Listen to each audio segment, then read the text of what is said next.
Hey, thanks so much for joining us this weekend. We are wrapping up a series today we've been in for the last few weeks called Headspace. And in fact, we have so much great content that I want to share with you today. We're going to dive right in. And so if this is your first week and you haven't been a part of this series, I'm going to highly encourage you download our app so that you can go back and catch up because we've covered a ton of great stuff and I really think it's going to be helpful. But today I want to move forward because there's one more question that I want us to answer as a church. And it's a question that I know some of people in our church and some of the people who have been watching this series have been waiting for us to address since we started. Because we've been talking about mental health. We've been talking about how Jesus wants to give us life to the fullest. We've been talking about steps we can take to be mentally healthy. We've been talking about, taking walks and going to counseling and all these steps we can find to live life to the fullest. And I know there's one group of people that have been watching and waiting and wondering, when is he going to talk about me?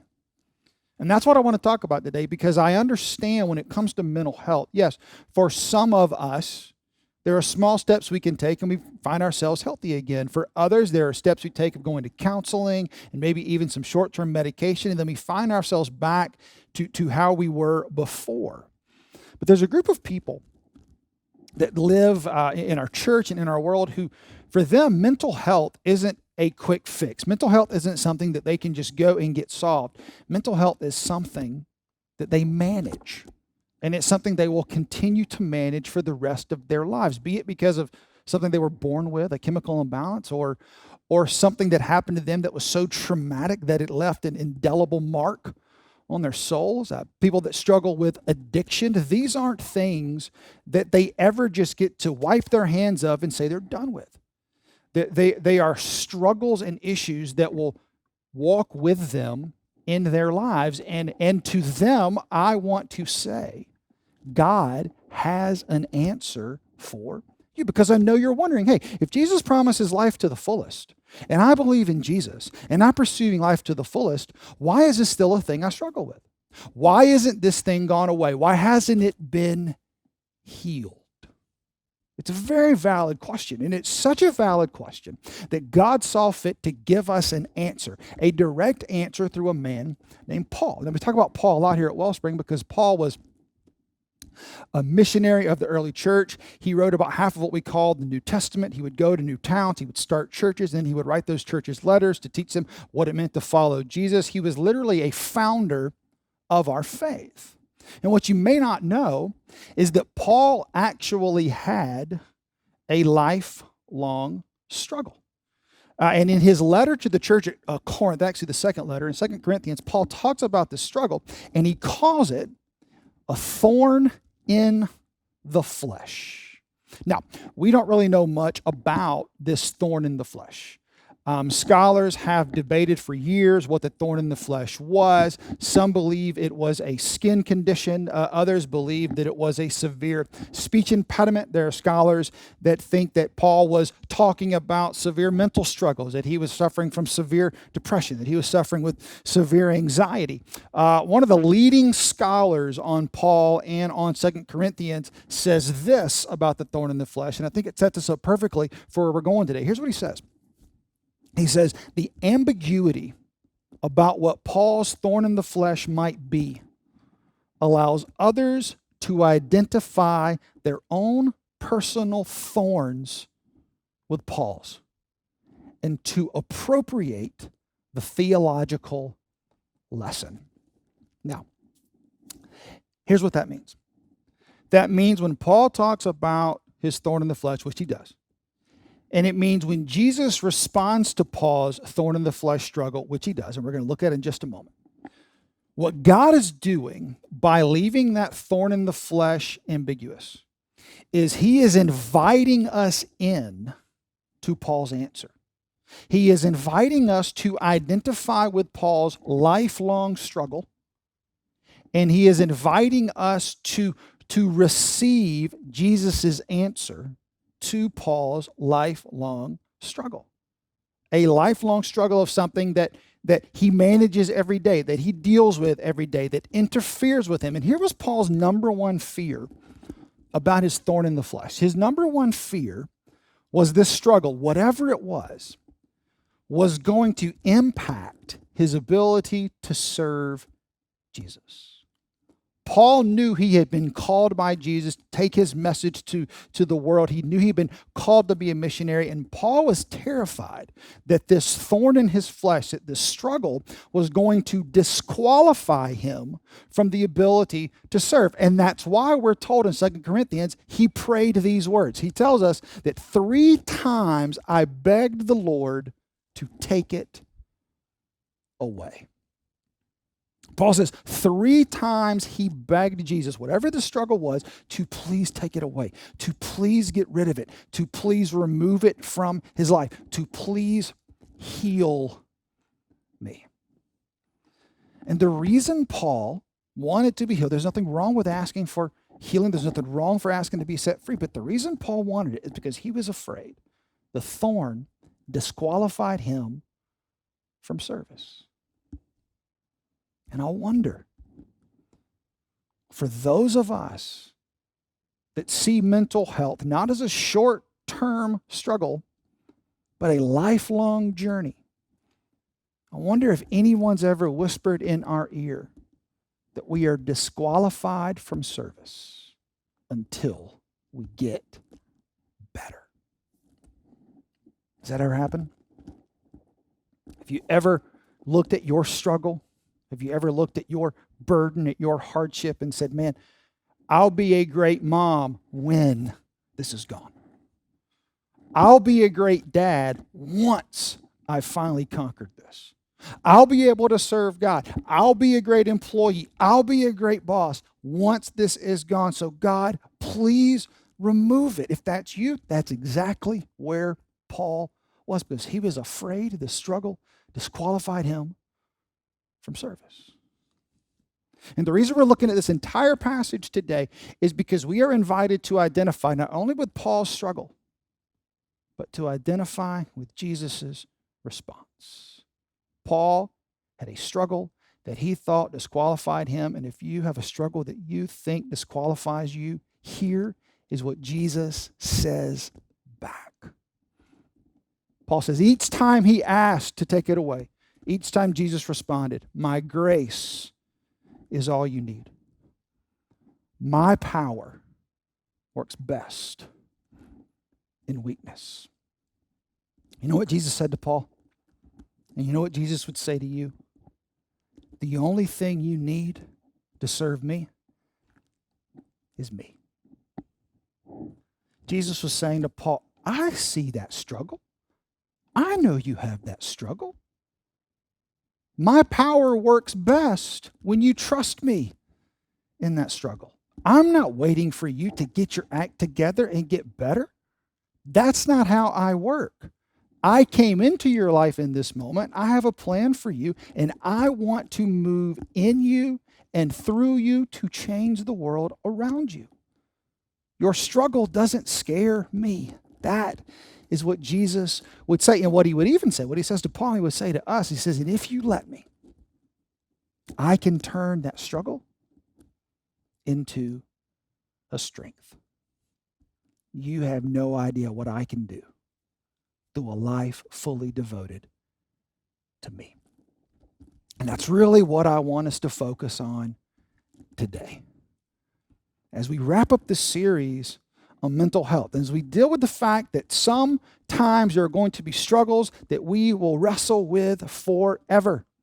And we may be afraid that those struggles are going to limit our ability to serve God, and we may beg him to take them away and say, we can't move forward until they're gone. He says, no. I've equipped you. I've prepared you. You can do exactly what I want you to do as long as you invite me in, because my grace is sufficient. My kindness is sufficient. My goodness is sufficient. And part of that goodness, part of that grace is giving us counselors that we can go to who understand how our minds work. Part of that grace is teaching people how brain chemistry works so that we can take medications, so that we can learn to manage those struggles. Part of that grace is tapping into a church prepared to walk with you for the long haul.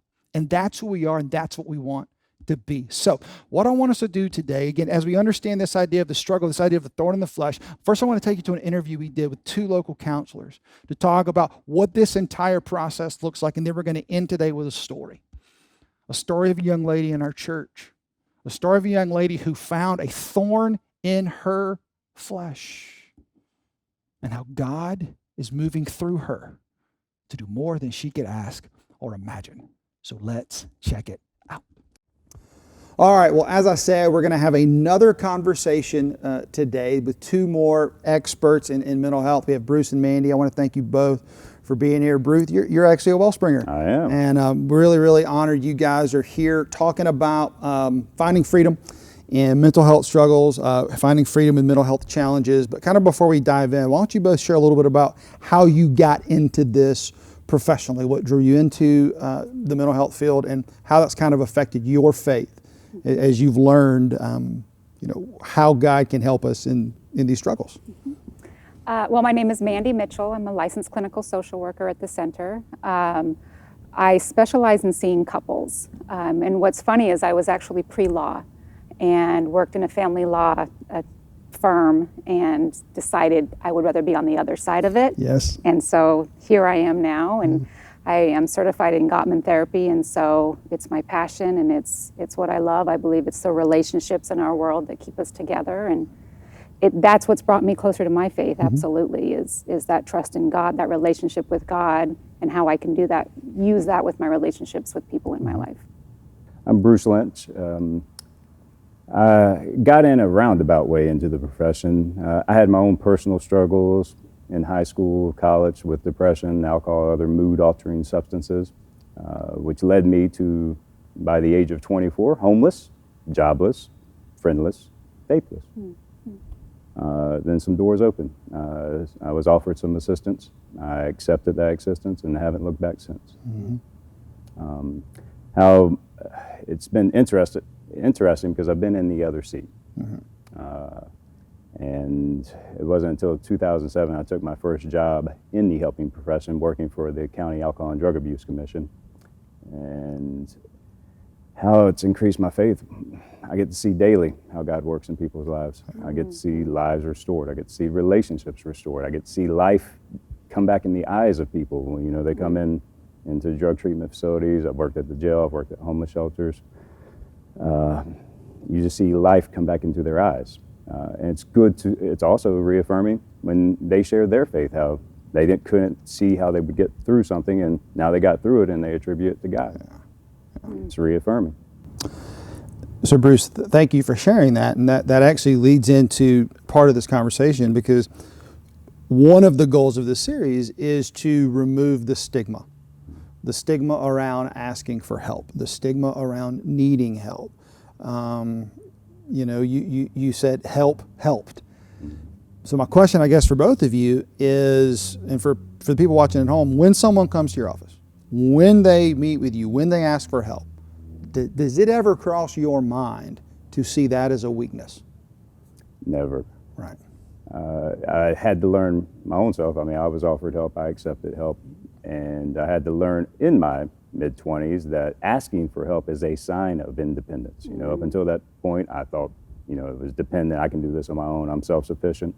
And it took a change in thinking to no, asking for help is a sign of insight, awareness that I can't do this on my own efforts.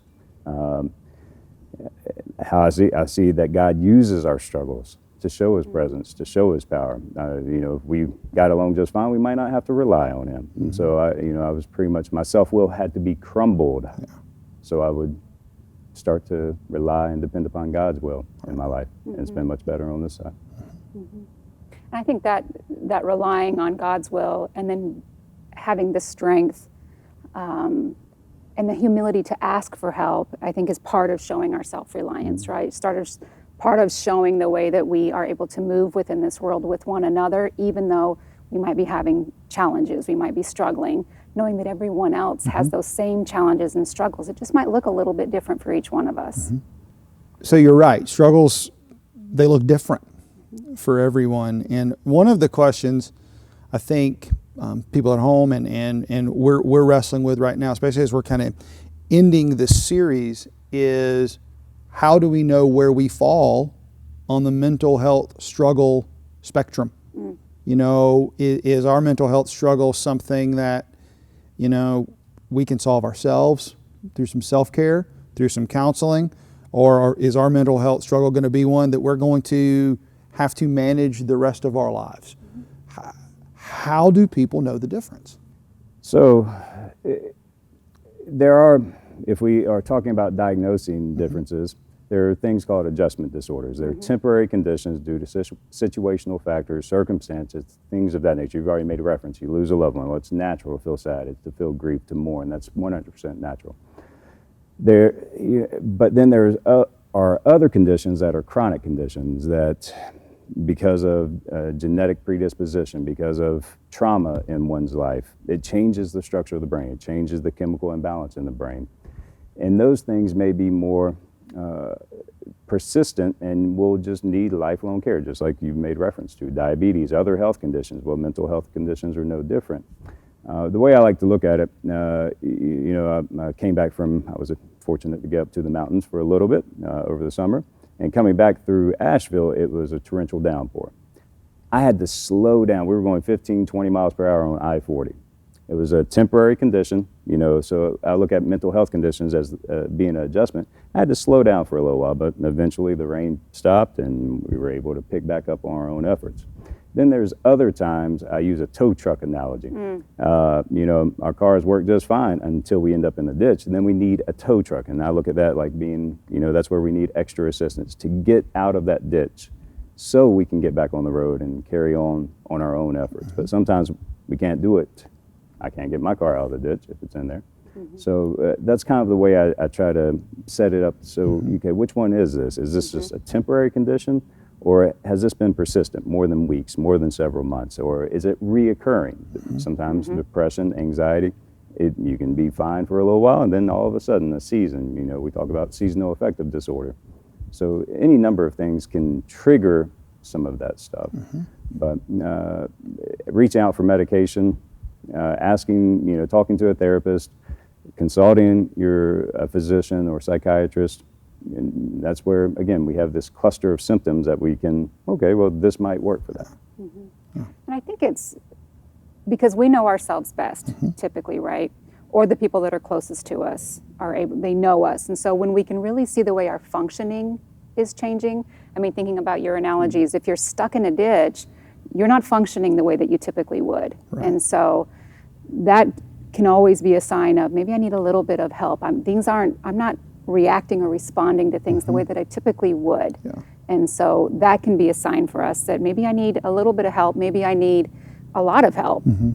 Depends upon what's going on. And just like Bruce had talked about, some things are temporary. And I know with my clients, I talk about that a lot, is in our life, everything is actually temporary. And that kind of helps to compartmentalize things a little bit so that we're just taking little pieces at a time, little things that we work on a little bit at a time. Because when we start talking about lifelong care, gosh, that's scary, right? That's a really scary thought.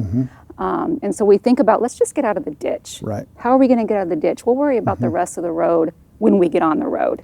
So I love that analogy, and I want to take it one step further, really put legs on it, because what I can hear at home is everyone is now saying, oh yeah, I'm just on I-40 and it's raining really hard and I'm slowing down.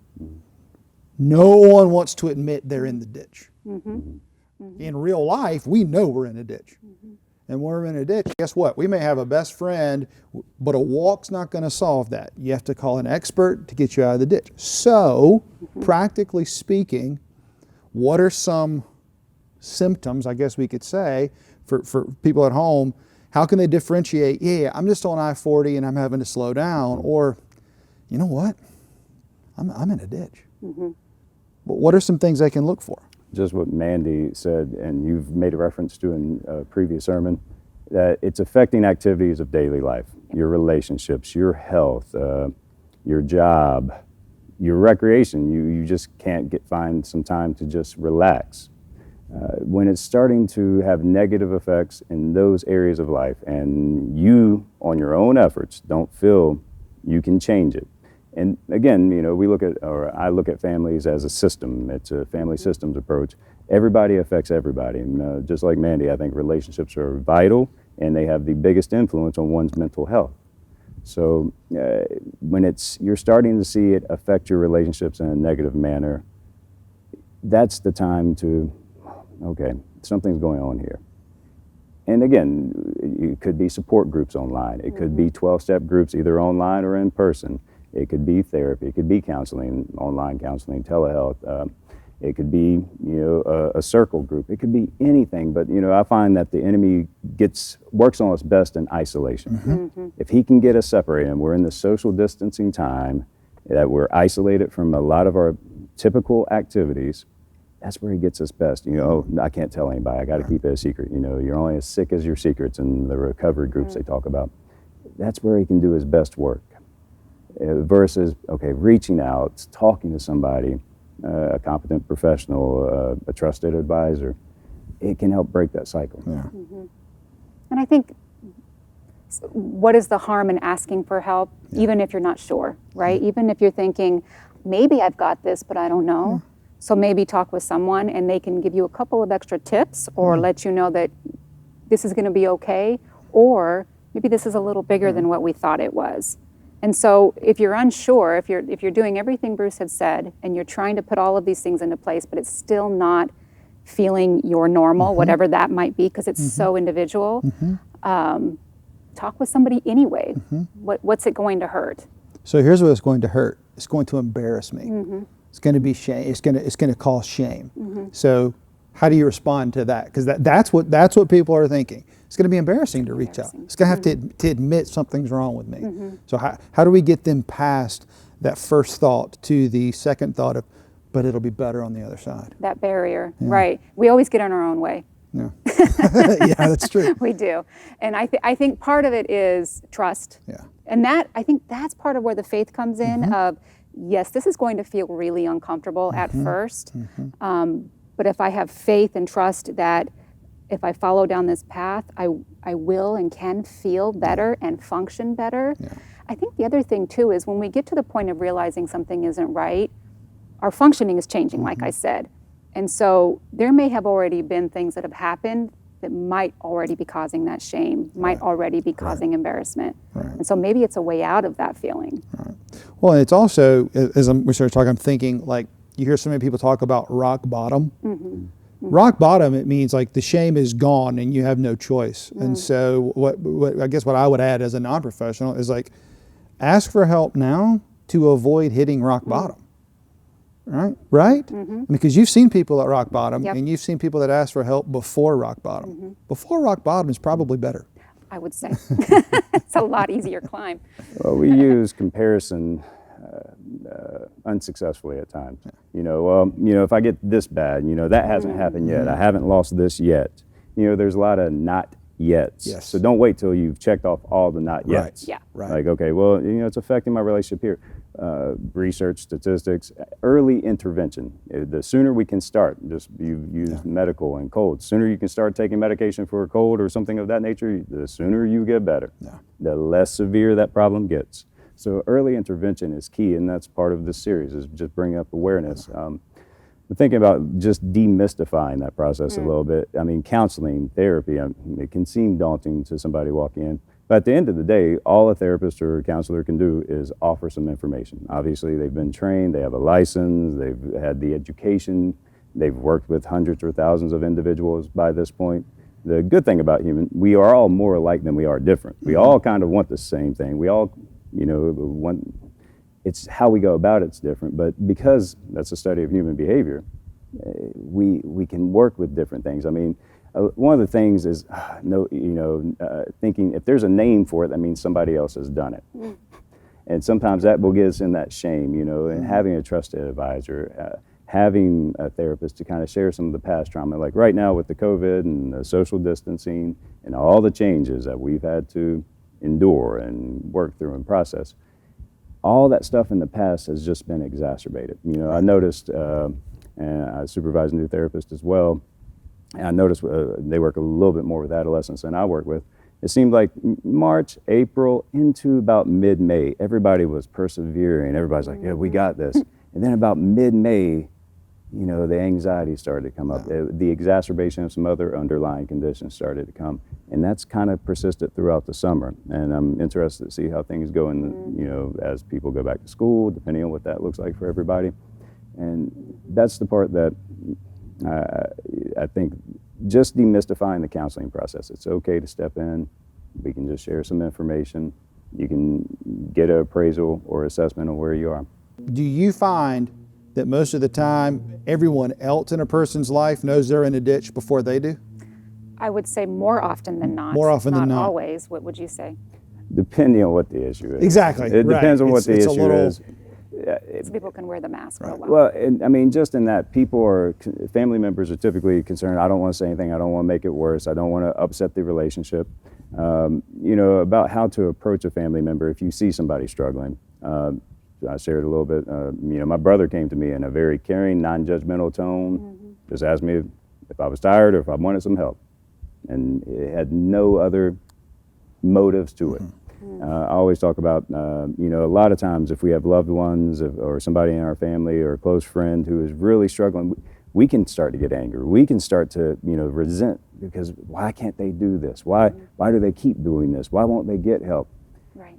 And I find if we can, okay, just take a moment, step back, try to step into their shoes for a second, try to figure out what their daily life experience is, regardless of the issue. It's like, how is this affecting their life? If you can step into their shoes, show some compassion, like, wow, it must be a real struggle for them daily just to get out of bed. It must be a real struggle daily just to avoid the temptation of, it offers, you know, you can kind of dispel anger by cultivating love, by offering that compassion. And that changes the dynamics between the two, and that changes the communication between the two. Where, you know, you have sometimes, you know, it's timing, waiting for that opportune time to, you know, wouldn't you like things to be better? You know, I'm so sorry to see that you have to struggle with this daily. Okay. It's very non-judgmental. It's very open. And that's grace, right? Grace. When we stand in their shoes and are able to get a different perspective and still provide that benefit of the doubt, that grace of life is hard, it must be hard, instead of judgment. So guys, thank you for being here. And as we sort of try to wind this down, I still want to address one kind of specific group, and I want to provide some hope, because, you know, the analogy we've used is we could be on I-40 and it rains, we have to slow down. We could even drive our car into a ditch and we need a professional to get us out. But for most of us, if we drive our car into a ditch, the professor gets us out, we drive away and we don't think about the ditch again. For some people, their mental health struggles, the chemical imbalances, the deep trauma, even if they get out of the ditch, they're going to have to live with that ditch every day. They're going to have to see it every day. How do we give them hope that they too can move forward into the full life Jesus offers, when all they're seeing is, man, if I take a step, I'm still going to have to deal with this every single day? I think part of it is remembering is that you're never back on that road by yourself, right? There's always going to be someone that's there with you. There's a team of people that's there with you. You know, people have talked about safety rails, guardrails to keep you on that road, and you're a part of building those guardrails, and so there are things that you want in place that you're comfortable with, and also it's not who you are. I think that's the hard thing. People start to feel like that's what's going to define me. I'm going to be living under this shadow forever, and it's really not. It's just something that becomes a part of who you are, that you live alongside of, and it isn't in the forefront. It can just be something that's in the back, like getting gray hair. It's just there. It's not going to impact every single day, but you know it's there, and you just kind of move along in your day with it. I talk about active hope, that you know, we have hope, God gives us hope, but we have to do something. I always think about maintenance. It's maintenance. I don't think it's much different than our spiritual life. Yesterday's prayers won't work for today. I have to do daily maintenance of my spiritual to improve my conscious contact with God, as I understand. If we look at it more, but this is where I think God can reveal himself. Okay, here I was, homeless, jobless, when everybody's got their own story, struggling with this, struggling with that, and then seeing them prosper, seeing them do well. I mean, I get to see daily testimonies of how God works in people's lives. That's part of it, I think. That's why we had the struggle. Paul talks about the thorn. Overcoming, succeeding in spite of. And again, it's daily. It's as you move forward, then guess what? You get to start, hey, I've recognized somebody else is struggling like I was. And then you get to pay it forward, pay it back. And I believe that's the whole sense of community and what God wants. And, you know, we see another, like the Good Samaritan, somebody struggling on the side of the street. Hey, you know, I kind of struggled with the same thing. You know, I did this and life got better. It opens up that channel, which you know, it says God uses everything for our good, even what the enemy tries to use to destroy, steal, and kill. He uses everything for our good. And I think that's how he turns it around. I've seen it. Yeah. Are you going to allow it to be used for the good? Well, And I'm sorry, go ahead. the maintenance too is, you know, because sometimes I think we get stuck in the mental health. That sounds, for some reason, it's become a very scary term. Physical health has to be maintained. Like Bruce said, spiritual health has to be maintained. You know, we exercise and we eat right to keep our body healthy. Sometimes we need to take medication to keep our minds the way that we need them to be. We need to see a therapist to help with any kind of thought processes we're having that aren't making sense for us. And so I think that maintenance piece is really important, looking at it more of that instead of this dark cloud that we will always be under. I always challenge people. I came up with the acronym EGNOG. And when we think of our thoughts, are they exceptionally God-given or not of God? And I just use that because, I mean, you know, God wants our best. He wants us to live life in abundance. He wants our relationships to be vibrant. So if I'm having thoughts that are super negative and telling me otherwise, I'm pretty sure they're not of God. And it's funny. I say all the time, you know, God's never yelled at me. God's never raised his voice to me one time. And so when the voice in my head is, that's not our Heavenly Father. It's not how he talks to us. Well, I want to thank you guys for being here, and I want to thank you for sharing hope. And at home, we actually wanted to share with you one more story. And it's a story of a young lady in our church who experienced and is experiencing a mental health challenge. And in it, she has found freedom and she has found hope. And we hope you do as well. Check it out. My name is Jess Pollard, and this is my story. My story starts in high school when I started noticing that something was wrong and that I just wasn't feeling like I should. And I tried to seek help, but I didn't really get a lot of help until my college days. It was a lot of brushing off my anxiety as needing to exercise more, drink more water when I knew that there was something else going on. But it wasn't till later in my college years when I really started to notice that I was having mood swings and everything was getting worse. I didn't really feel like I was in control. And that's when I really pursued getting help more. As far as I would have panic attacks, but the bigger thing was that I couldn't really verbalize what I was feeling. Sometimes I would be very, very depressed, and other times I would be very happy, motivated, but I never felt in control. I would snap over the littlest things and be very upset about it. And in the back of my mind, I knew that I was overreacting about something, but it was like I couldn't stop. I just couldn't really explain what was going on. I just knew I just couldn't control what was going through my head.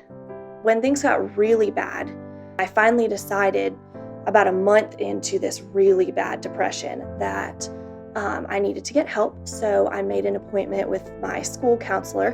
But at that time, I still didn't really know that I was having trouble with mood swings.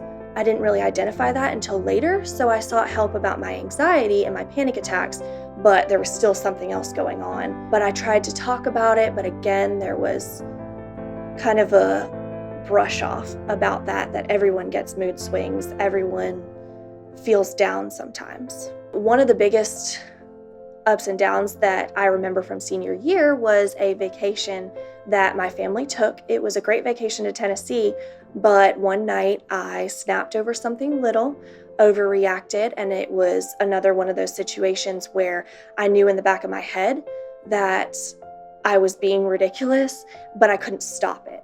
And I remember sobbing uncontrollably on the bathroom floor in the place that we were staying, and my mom trying to calm me down. And then it was like I don't remember the rest. I don't know what happened. I don't know if I just went to sleep. I don't know how my mom or my sister calmed me down, but that's kind of a scary thing to think about, that I was so out of control, like I couldn't control what I was feeling, that I don't even remember it. Like my brain almost blocked it out because it was so traumatic.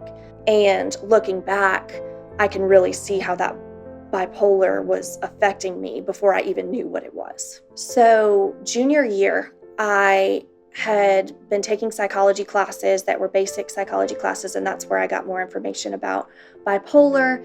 And since I knew something wasn't right, I did a lot of research because I didn't know about it before. And so that's when I decided that I needed help, not only a counselor, but trying to pursue it with, first it was the nurse practitioner at Student Health, because that's where my counselor was. And then after being brushed off there, I finally went to my primary care doctor that summer.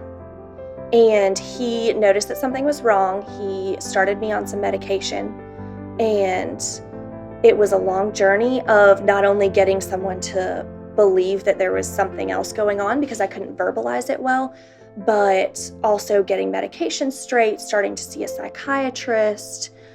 But when I started that, after I started having someone believe me, I felt that there was hope and that there was a light at the end of the tunnel. I didn't have to feel like this forever, and it had been a long time since I'd felt that way.